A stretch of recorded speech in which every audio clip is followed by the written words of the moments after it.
The year 1490 marked the beginning of humanity's descent into a nightmare from which there would be no waking. Farmers reported a foul stench rising from the earth. This was the first sign of what would come to be known as the creeping death. As the spring gave way to summer, the stench spread, seeping into every corner of the continent. And by the autumn of 1490, the creeping death had established its presence all across Europe. The social order disintegrated, with cities falling into chaos. Traditional structures of authority crumbled, and in their place a new order began to emerge. An order born of desperation, survival, and the will to fight against the inevitable. This new order was the Doom Companies. Hi everybody, welcome to an introduction to 1490 Doom, a skirmish game with a lot of background and a rich lore behind. The setting is medieval Europe, where the foul stench known as the creeping death will slowly kill everything alive, unless the survivors climb as far as possible up in the ruins of man-made structures to where the air is still breathable.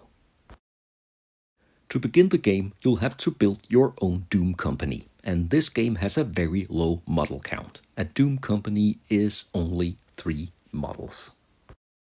There will be official miniatures available for 1490 Doom, but I had a lot of fun kit bashing my Doom Company.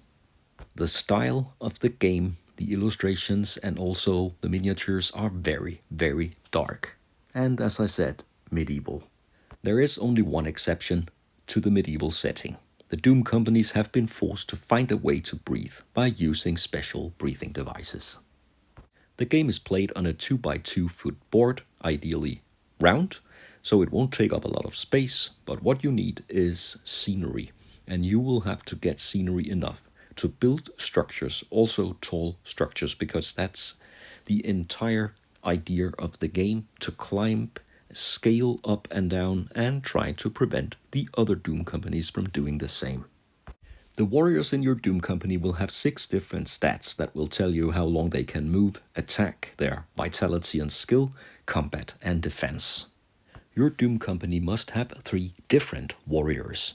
You can choose, for example, the fast scouts, able to take the initiative, or the assassins that can hide themselves on the battlefield, the skilled scavengers, or maybe the fighters able to attack several other enemies at the same time, the brutes, the most powerful warrior, or, for example, the knight. Those are some of the examples of warriors you can use to build your Doom Company, and all of them have special skills. One of the warriors must be your captain, and then you'll have to gear them up with weapons and items, and that's all really easy to do. So with all that, you can fill out your Doom Company roster. Give them a reputation or a motto, and maybe a symbol, and of course you will fill in their stats and their equipment as well. In a basic scenario, the game will last 7 rounds and will begin with deployment, and then initiative. The initiative can switch every round, and there are alternate activations. That gives an unpredictable feel to the game. With only 3 models on each side, you will have to plan very carefully. The objective of the game is to either search as many resource caches as possible to eliminate your opponent, or get your warriors as high up as possible. So far, you can get the rulebook in ebook format, with basic scenarios and all the basic rules. But you can also already now get a solo and co-op expansion for the game. The books are rich on illustrations and filled with background lore.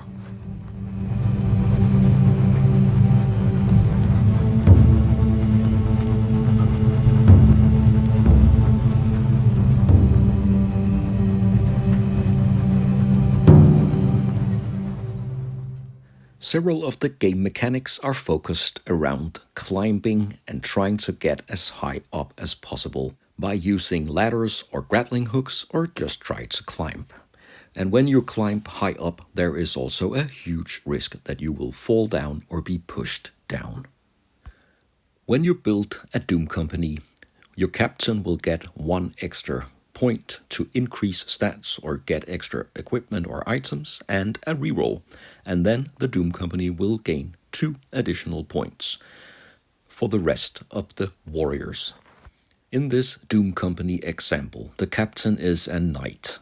He is armed with an axe and a shield, so he has a great defense, but he's also capable of doing some damage. To his left, a scout armed with a bow. The scout can take the initiative and will start on the battlefield.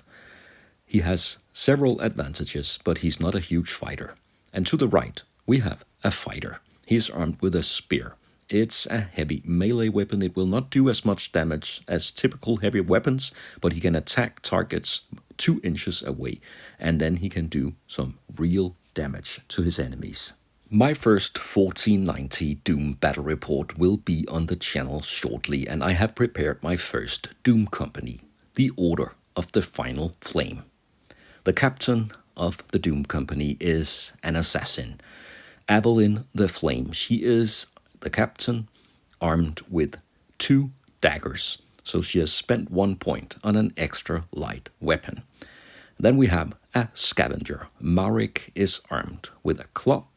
And finally, we have the brute Drogan. Drogan is armed with a heavy spiked club.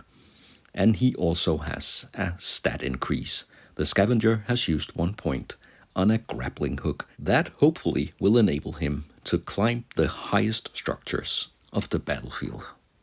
If you want to continue and evolve your Doom Company, there are also campaign rules added in the rulebook to link scenarios and score points, and also tell you what you have to do if some of your Doom Company warriors die, especially the captain. So now I will grab a few d6, you don't need that many to play the game, and prepare my first battle of 1490 Doom. I will put all links in the description that you need if you want to check out the game. Thanks a lot for watching this video. I hope you enjoyed the content. If you did, please like and subscribe to the channel, and I hope you'll join me for future videos.